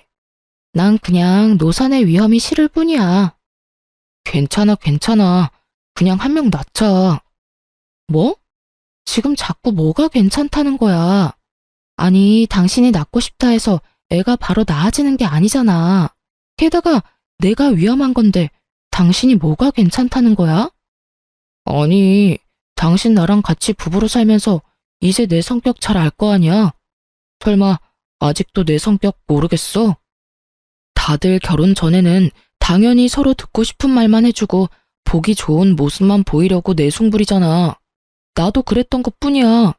근데 이제 난 당장 아이가 필요해. 도대체 몇 번을 말하게 만들어? 여자라면 그런 리스크들을 감수하는 게 당연하잖아. 당신은 애가 뭐 물건이야? 생명 이야기 하는데 뭘 그렇게 마트에서 물건 고르는 것 같은 뉘앙스로 말해. 당신 뭐 필요하다고 말하면 애가 바로 생기냐고. 그리고 진짜 말하는 거 너무 웃기잖아. 나보고 리스크를 감수하라고? 당신 만약 나 애 낳다가 죽기라도 하면 어쩔 건데. 나 지금 엄청 무서워. 난 분명히 노산 싫다고 말했었잖아. 나 이 결혼 당신만 믿고 한 건데 갑자기 나한테 임신을 강요하는 느낌이라 좀 당황스럽다. 내가 당신이랑 결혼한 이유는 말이야. 딱 한 가지야. 난 우리 엄마 아빠한테 나 닮은 손주 안겨드리고 싶어. 그거 아니었음 난 평생 혼자 살았을 거야. 그게 다 무슨 소리야. 전엔 그런 말 나한테는 안 했었잖아. 그야 거짓말 한 거지. 그렇게 내가 딩크하자고 밑밥 깔아놔야 당신이 거부감 없이 나랑 바로 결혼할 테니까. 뭐? 진짜 이기적이다. 어떻게 그런 거짓말을 해. 난 싫어. 절대 애 안 낳을 거야. 앞으로 나한테 그 어떤 기대도 하지 마. 당신 말 듣고 내가 딱 결심했어. 아씨, 그럼 네가 우리 엄마한테 가서 말해봐. 애 안 낳을 거라 못 박으라고 네가 직접 말이야. 못하지? 못하겠지? 당신 정말 책임감 없다. 내가 알던 그 남자 어디 갔어? 아니, 그 반대야. 책임감이 있으니까 아이 낳자고 하는 거지. 그 후로 저희는 아이 얘기만 나오면 서로 토시 하나 안 틀리고 매번 똑같은 레파토리로 말싸움을 하곤 했습니다. 저는 절대 못 낳는다였고 남편은 무조건 낳아야 한다였죠. 남편의 집요함이 통하지 않자 얼마 안 가 시부모까지 대놓고 임신 압박을 주더라고요. 너희는 아직까지 아무런 소식 없냐? 네? 빨리 낳고야 싶죠. 그런데 아빠, 이 사람이 영 협조를 안 해요. 엄마, 와이프가 노산이라 자꾸 애 낳기 싫대요. 얄밉게 남편은 시부모 앞에서 본인은 애 낳고 싶은데 와이프가 싫다고 해서 못 낳는 중이라고 쐐기를 박았습니다. 그러자 시부모의 모든 원망의 눈초리와 질타는 제게로 날아오더군요. 그게 아버님, 어머님. 어머, 얘, 너 결혼까지 했는데 그런 무책임한 말이 어딨니? 애는 낳아야지. 그리고 너 얼마 전에 어떤 50대 여자도 건강하게 임신해서 출산까지 한 거 아니? 그 사람 뉴스에도 나왔어. 그러니까 너도 너무 겁먹지 말고 자신감을 좀 가져라. 죄송합니다. 저희 애 안 낳아요. 저는 분명 결혼 전에 양가 부모님께 말씀 충분히 드린 걸로 기억해요. 그때 어머님 아버님도 괜찮다고도 하셨잖아요. 그거는 당연히 그때 일이고 지금 나는 하나도 괜찮지가 않어. 에이그 고집하고는 요즘 안 그래도 20, 30대 저출산 때문에 아주 심각하다는데 애미 넌 이 나라를 생각하는 마음 같은 건 조금도 없니? 얼른 한 명 낳아서 애국해야 할 거 아니야? 에휴. 시모에 이어 시부가 제게 애국심이 없다며 혀를 끌끌 찼습니다. 그 뒤로 시모는 TV 속 나오는 사연들처럼 말도 없이 수시로 저희 집을 들이닥쳤습니다. 청소를 똑바로 해라. 매일 새 반찬 미리 만들어놔라. 잔소리 폭탄을 하며 제게 스트레스를 줬어요. 그러다 하루는 온 가족이 또 저를 회유하려고 하더군요. 시모는 저 먹일 잔뜩 보약을 지어와서 이렇게 말했습니다. 아가, 일전에 너 애기 낳기 싫다는 말은 내 못 들은 걸로 하마. 자, 이거 여자 몸에 좋은 한약이다. 한의원 가서 제일 귀하고 비싼 것들로만 지어왔으니까 넌 그냥 삼시세끼 밥만 잘 챙겨 먹고 이 한약들 한 방울도 남김없이 야무지게 챙겨 먹어라. 한약이요? 그래, 임신 잘 되는 한약이야. 와, 당신 정말 결혼 잘했지? 이렇게까지 배려해주는 시부모님 세상 어디 없어. 시부모와 남편 중 단 한 명도 제 이야기를 들어주는 사람은 없었습니다. 벽에 대고 얘기하는 느낌이라 저는 입을 꾹 다물어 버렸어요. 그러자 시모는 안 되겠다며 제 손을 꼭 붙잡고 눈물 그렁그렁한 눈으로 애원했어요. 아마 강압적인 방법이 안 되니까 눈물 호소한 거였겠죠? 예, 너 무섭고 힘든 마음 왜 모르겠니? 촤! 충분히 안다. 그럼 일단 노산이 무서운 거면 산부인과 진료라도 받아보자꾸나. 애를 꼭 낳든 안 낳든 여자는 자궁이 건강해야 해. 응? 이게 다 너를 위해서야. 시모는 저를 볼 때마다 그렇게 끊임없이 설득과 강요를 했고 결국 끈질긴 시모 덕에 마음 약한 저는 시모가 예약한 산부인과 진료를 남편과 함께 받으러 갔습니다. 의사는 산모가 고령이기는 하지만 나이에 비해 건강하고 산전 검사 결과 임신이 아예 불가능한 게 아니라 하더군요. 그리고 오히려 저보다는 남편에게 경고를 했습니다. 남편분, 웬만하면 담배랑 술을 줄이세요. 그럼 저희 아직 임신하기 늦지 않았죠? 아이 가질 수 있는 거죠? 네, 다만 건강관리 잘 하세요. 그때 의사가 하는 말에 저도 묘한 안도감이 들면서 잠깐 희망을 봤던 것 같아요. 또 시부모와 남편의 말을 들었을 때는 임신이라는 게 무섭게만 느껴졌는데 장소가 산부인과다 보니 엄마가 되고 싶다는 본능이 깨어나더라고요. 당신 이래도 또 노산 타령할래? 지금 안 낳으면 우리 영영 애 못 가져. 좋아. 그 대신 딱 한 명만 낳는 거야? 정말? 절대 고집 안 꺾일 것 같더니 이렇게 쉽게 꺾였어. 고마워 여보. 저는 나름대로 큰 결심한 건데 그 순간에도 제게 꺾였다라는 과격한 표현을 쓰는 남편이 한편으로는 좀 못나 보이기도 했습니다. 그런데 사실 친정아빠도 그즘 손주 보고 싶다고 자주 말했었고 저도 티는 안 냈지만 신우가 낳은 시조카 크는 모습 보면서 마음이 혼란스럽긴 했어요. 시조카가 3살인데 너무너무 귀여웠거든요. 시조카도 그렇게 귀여운데 제 자식이면 도대체 어떤 감정이 들까 궁금했습니다. 잘 생각했다. 아가, 정말 잘 생각했어. 넌 아이 낳기만 해. 우리가 다 키워줄 테니. 그리고 네 남편이 너 모시고 살 거다. 그럼요. 제가 마누라 여왕님처럼 모시고 살아야죠. 하지만 그 평화도 잠시였네요. 제가 애를 낳는다는 결정에 양가 집안에서 더할 나위 없이 너무 좋아하셨죠. 물론 저희 친정엄마는 노산이라 제 건강 걱정을 많이 하셨고요. 시모는 저를 잘 보살피겠다며 저희 엄마를 안심시켜줬어요. 그리곤 제게 본격적으로 임신 준비를 해야 한다며 앞으로 손주 생길 때까지 최선을 다해 제 건강만 생각하라고 신신당부했습니다. 시댁 행사는 물론이고 제사 전부 오지 말라더군요. 스트레스 받으면 아이가 안 찾아온다고요.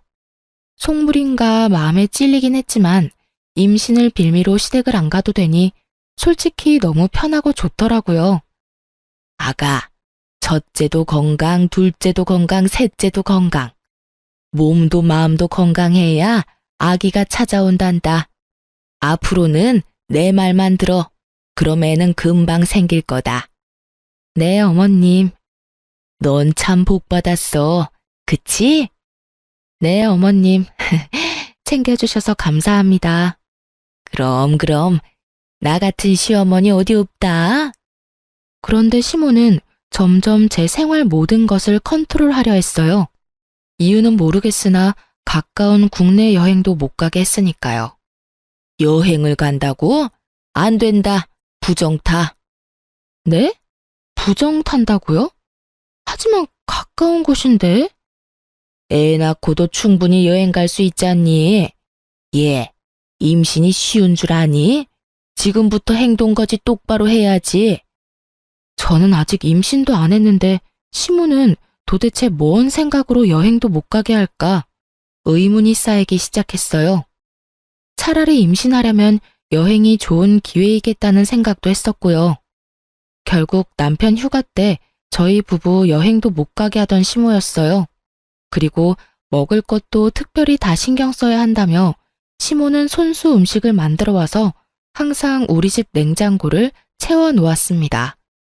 정말 감사했는데 정말 한편으론 너무 부담스러웠습니다. 일단 제가 잘 먹어야 하는데 시모의 음식들은 제 입맛에 맞지 않았어요. 하지만 늘 뭘 얼마나 먹었는지 체크하는 시모 덕에 저는 신경이 곤두섰죠. 그리고 무엇보다도 제가 임신을 한 것도 아니고 이 모든 게 임신 준비하는 과정이었으니까 좀 유별나다 싶었습니다. 처음 몇 개월은 정신없이 지나가서 조바심이 안 났는데요. 임신 준비한 지 1년이 다 되어 가도록 깜깜무소식이니 저는 점점 불안했어요. 꾸준히 남편과 숙제도 하는데 아기가 쉽게 안 찾아오더라고요. 지금 생각해보면 조상신이 도운 것 같아요. 이런 집안과 엮여서 제 배 아파 소중한 생명을 낳지 말라고요. 시모는 일주일에 적게는 한 번씩, 많게는 두세 번씩 전화가 왔어요. 처음엔 시모가 제 상태를 조심스럽게 물어봤었는데 시간이 지나자 퉁명스럽게 제게 쏘아붙였어요. 걱정하는 어투에서 짜증과 화로 바뀌어 갔습니다. 나중엔 친정 욕까지 하더군요. 시부모도 이제 인내심이 다했는지 딱 1년 지나자 저를 원망하며 제 탓을 엄청나게 하기 시작했습니다. 예, 아직이냐? 네, 어머님. 에휴, 나만 발벗고 나서서 노력하면 뭐해? 너네 최선을 다해 노력하고 있는 거 맞냐? 그럼요. 근데 왜 아직이냔 말이야? 운동은 꾸준히 하고 있고? 네. 보약은? 잘 먹고 있죠. 네 시아버지도 이제 포기했다. 혹시 너 건강에 무슨 문제 있는 거 아니냐? 안 그래도 산전검사 얼마 전에 했는데 다 정상이래요. 정말 해도 해도 너무한다. 내가 널 얼마나 지극정성으로 케어했니? 아마도 네가 아닌 다른 사람이었다면 말이야. 그 사람은 벌써 애 둘 셋은 낳았을 거야. 죄송합니다. 너 정말 죄송하기는 하니? 너 임신하기 싫어했잖냐? 속으론 사실 잘 됐다고 생각하고 있지? 에휴, 이렇게 해도 쉽게 못 낳는 딸내미를 결혼시킨 사돈은 무슨 배짱인 거야? 사돈도 정말 생각이 없나 봐. 아주 양심이 없어. 불쌍한 내 아들 어떡할 거냐? 어머님, 그건 말씀이 좀 지나치세요. 어머머, 너 눈 똑바로 안 뜰래? 참나, 우리가 해준 보약이랑 반찬들은 받아 먹을 때만 좋았지? 내가 그 정성을 다했는데 너한테 고작 이런 말도 못해?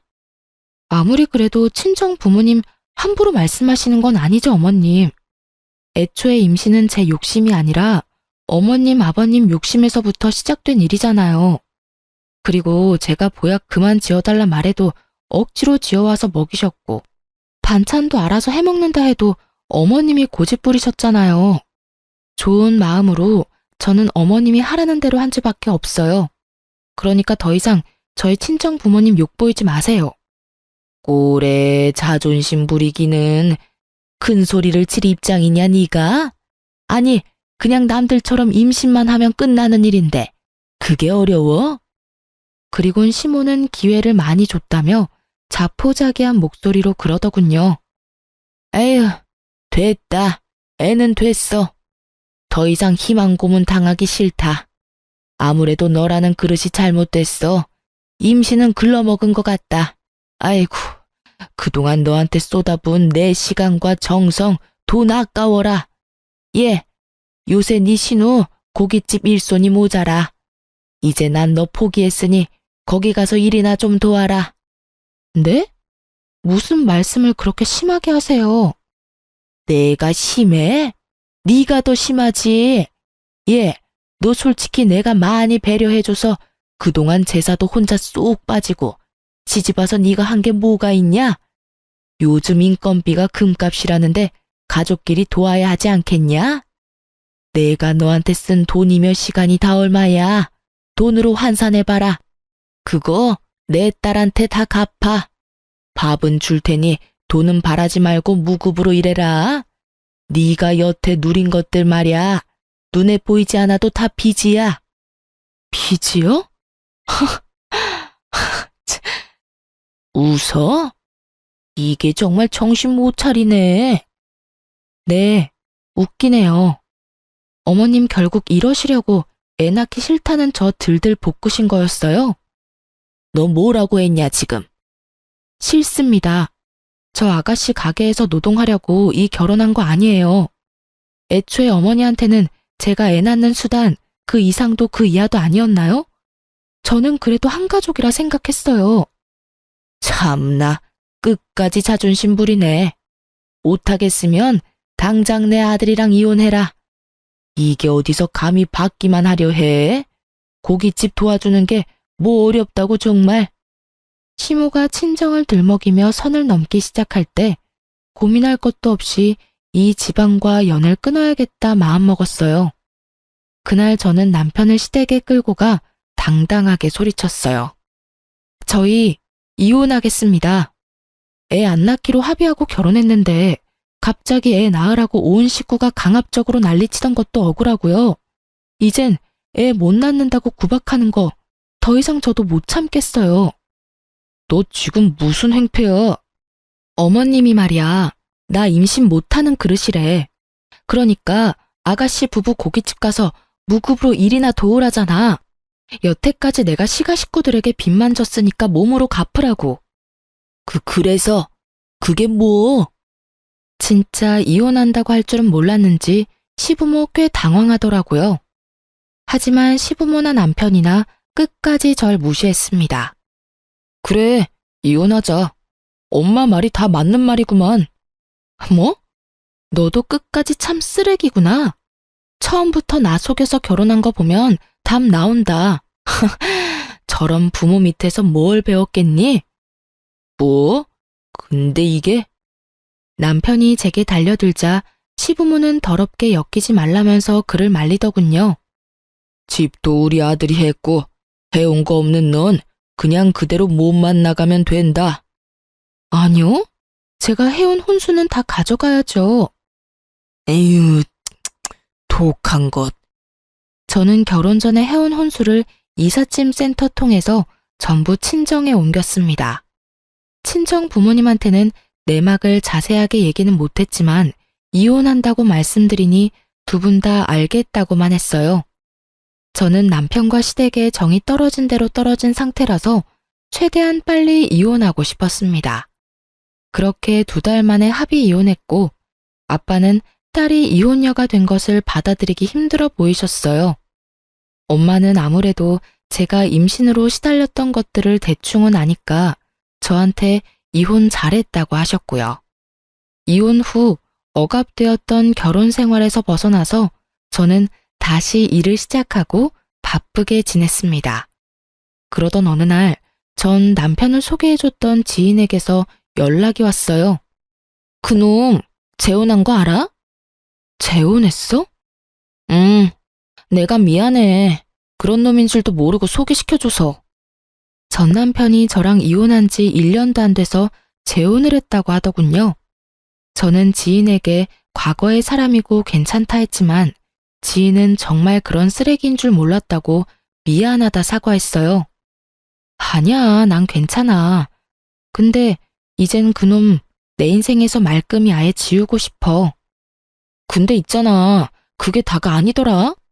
그놈 재혼 상대가 글쎄 막 출산한 미혼모라는 소문이 쫙 퍼지더라고. 재혼한 지 얼마 안 됐는데 갓난아기 데리고 다니는 걸 본 사람이 있나 봐. 그래서 알아보니까 그 미혼모가 내 대학 후배더라. 세상 참 좁지? 그리고 지금부터 내가 하는 말 잘 들어야 해. 너무 충격받지 말고. 들어보니 지인의 대학 후배인 여자는 어느 날 갑자기 배가 부른 상태로 나타났대요. 점점 배는 불러오는데 누구랑 결혼한다는 소식은 따로 없고 다들 아기 아빠가 누군지 궁금해했지만 알려주지 않았다네요. 그래서 미혼모구나 지레짐작하고 있었는데 아무 말 없던 후배가 갑자기 결혼한다며 지인들에게 청첩장 돌리며 자기 미혼모 아니라고 해명했다고 하더라고요. 남자친구랑 잠시 헤어졌다가 다시 붙었고 애는 혼자 키우려 했는데 같이 키우기로 했다고요. 네, 그 여자는 사실 제 남편의 상간녀였고 저희가 혼인 관계에 있을 때 남편의 아이를 가진 거였어요. 어쩐지 제가 이혼하자고 할 때 한 번도 붙잡지 않는 남편 보고 조금은 이상하다 생각은 했어요. 설마 여자가 있을 줄이야 생각도 못했네요. 저는 상간녀의 연락처를 얻어냈고 더 이상 바보처럼 당하고만 있지 않으리라 다짐했습니다. 여보세요? 네, 말씀하세요. 저 누군지 알겠어요? 저희 남편 전 부인 아니세요? 내 번호도 알고 있었나 봐요. 그럼요. 바람 맞죠? 맞으면요? 소송해야죠. 맘대로 하세요. 그깟 상간녀 위자료? 우리 어머님, 아버님이 다 해결해 줄 거예요. 와, 어이가 없네. 너 인생 그딴 식으로 살다가 천벌 받아. 천벌? 누구한테? 난 지금 너무 행복하게 잘 지내는데? 그래, 벌 받기를 기도하고 기도할게. 코웃음 치는 상간녀와 더 이상 대화가 안 통하더라고요. 상간 소송을 제기하겠다고 내용 증명을 보냈더니 역시나 상간녀 대신 전 남편이 내용 증명 받는지 화를 내며 전화가 오더군요. 여보세요? 야, 너 지금 뭘 보낸 거냐? 보면 몰라? 상간녀 소송 걸었지. 참나, 이제 와서 무슨 상간녀야. 이 눈치 없는 여자야. 우린 벌써 서로 협의 이혼했고 이혼했으면 소송까지 못 가. 너 나 재혼했다는 소식 듣고 많이 배 아팠나 보다. 아님, 너는 그 고생을 해도 못 낳았는데 난 이렇게 쉽게 아빠가 돼서 부럽기라도 해? 혹시 질투? 질투 같은 소리 하고 있네. 알려면 좀 똑바로 알던가. 우리 이혼한 지 1년도 안 됐어. 상간녀가 임신한 사실 하나만으로 당신의 외도 사실은 입증이 된 거야. 외도 사실 알게 된 지 3년까지 상간소송 가능한데 이건 몰랐어? 그럼 좀 조용히 재혼하지 그랬어. 아주 떠들썩하게 해놓고 내가 모르길 바라는 게 이상하지. 나 이제 한 아이의 아빠고 그 사람이 이제 내 와이프야. 남의 가정 파탄 내지 말고 차라리 합의를 하자. 그래, 지금 가정은 얼마나 갈지 내가 응원하면서 지켜볼게. 한 번 바람 피운 놈이 두 번은 못할까. 넌 절대 인간 못 돼. 전 남편은 그렇게 10살 어린 상간녀 대신 제게 합의금 1,000만 원을 보내줬습니다.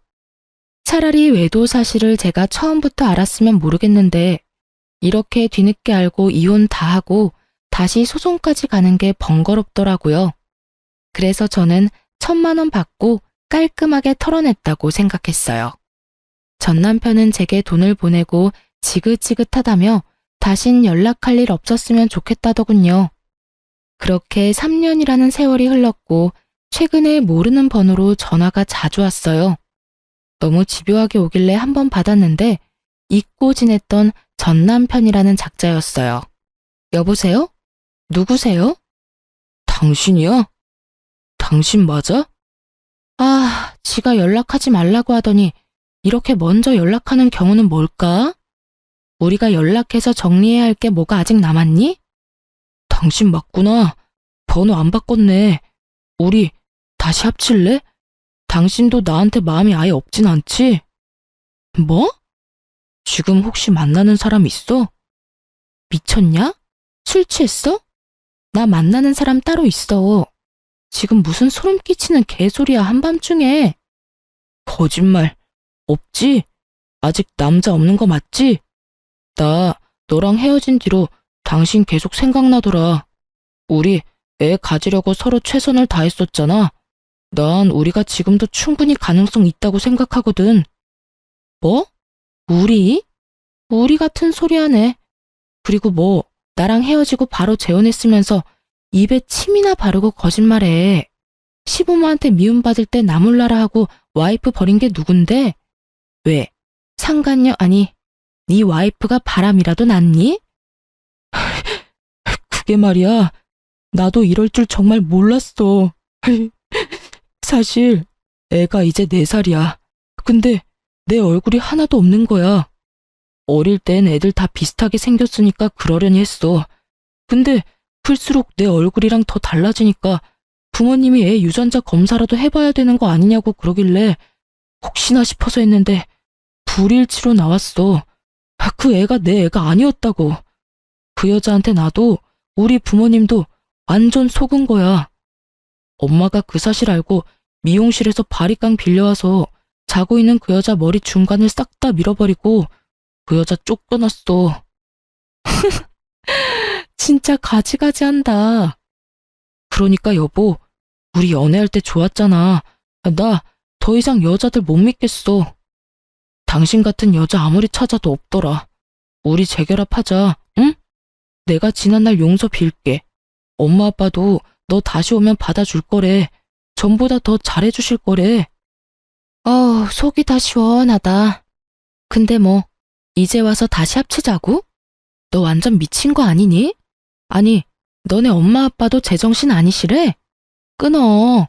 네 인생은 네가 알아서 살아. 제가 소리 지르자 전 남편은 끝까지 찌질한 면모를 보이더라고요. 그럼 내가 그때 상간녀 소송 합의금으로 준 1,000만 원 다시 도로 뱉어. 난 억울해. 결국 내 애도 아니었잖아. 개소리 작작해 인간아. 그 애가 네 애가 아니라도 나랑 결혼 생활 중에 네가 외도했다는 사실이 없어지는 게 아니거든? 지금이라도 다시 변호사 고용해서 시시비비 가려볼까? 어? 너 왜 이렇게 거칠어졌니? 내가 알던 여자 맞아? 너네 집에서 호구처럼 조용히 살다가 내가 깨달은 바가 많거든. 조만간 만나서 이야기하자. 이렇게 전화로 할 게 아니라. 찾아오거나 만나달라고 한 번만 더 짓거리면 그 길로 변호사 사무실 찾아갈 거야. 네가 그때 준 합의금 1,000만 원으로 말이야. 야! 그렇게 저는 전화를 끊어버렸습니다. 더 이상 말장난하며 놀아나고 싶지 않았으니까요. 그렇게 끝나는 줄 알았는데 이번엔 친정집 앞까지 전시모가 찾아왔더라고요. 무릎 꿇고 인생 망한 자기 아들 한 번만 봐달라고요. 예, 살아보니까 너만한 참한 며느리감 없더라. 세상 참 무서워. 난 아가씨들이 다 아가 너처럼 착할 줄 알았지. 아가 그동안 많이 힘들고 서운했지? 나도 돈도 잃고 상처도 받고 많이 힘들었단다. 우리 지난날 아픔 상처 잊고 서로 보듬어 가면서 살자꾸나, 응? 글쎄 그 몹쓸 물건이 우리 돈까지 다 해먹고 갔단다. 아줌마, 무슨 일인지는 모르겠지만요. 더 이상 제 알 바 아니잖아요. 소름 끼치는 소리 그만하고 일어나세요.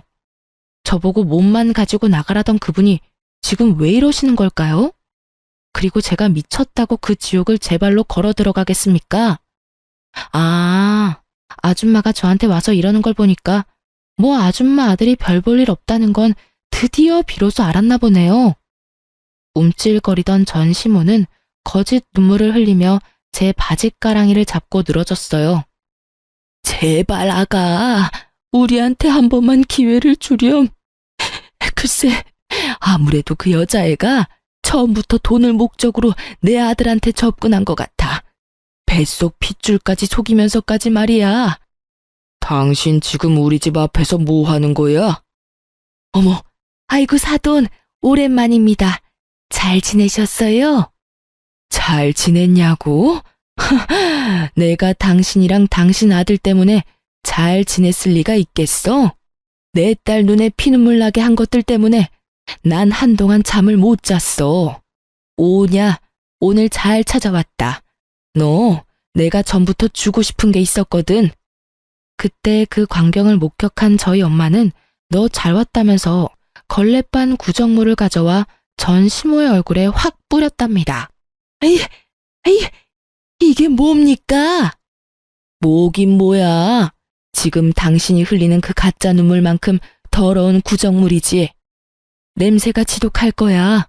혹시라도 불쾌한 인간들 찾아올까봐 내가 몇 날 며칠을 썩혀놨거든. 아니 사돈,